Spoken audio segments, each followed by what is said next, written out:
Welcome to our channel. Today we how to enable Azure AD app roles and permissions, detailed guide step by step clearly. Open the Azure portal by navigating to portal.azure.com. Once logged in, select Azure Active Directory from the left-hand navigation pane. In the Azure Active Directory menu, choose App Registrations. Find and click on the application for which you want to enable app roles and permissions. In the Application menu, select Manifest. Locate that app roles section in the JSON manifest. If the app roles section is not present, you need to add it.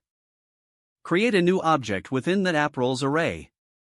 Define the details for the role, including ID, display name, description, is enabled, value, and allowed member types. Make sure the ID is a unique. You can generate one using an online GUID generator. Set the isEnabled property to true to make the role active. Though allowed member types should typically include application, user, or both depending on your requirements. Once you have added your app role, click Save at the top of the manifest editor.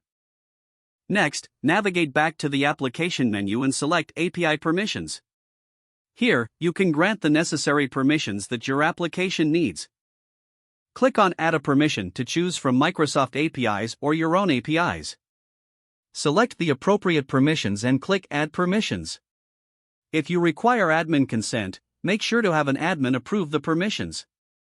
Once all permissions are set, return to the application registration overview. You can now assign users or groups to the roles you created by navigating to Users and Groups. Click on Add User/Group, select the user or group, and assign them to the desired role. Confirm the assignment by clicking the Assign button. You have successfully enabled app roles and permissions for your Azure AD application. Remember to test the roles and permissions by logging in with a user assigned to the role. Monitor any logs or reports to ensure functionality works as intended. If the page does not load, refresh the browser or try again in a private or incognito window.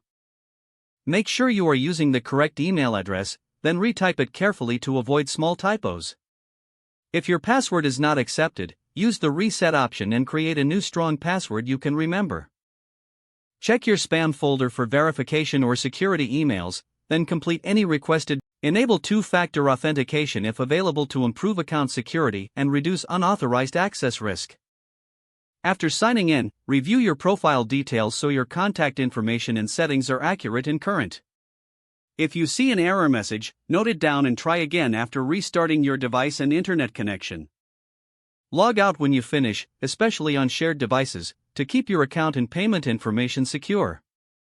Don't forget to like this video and subscribe to our channel for more step-by-step tech guides.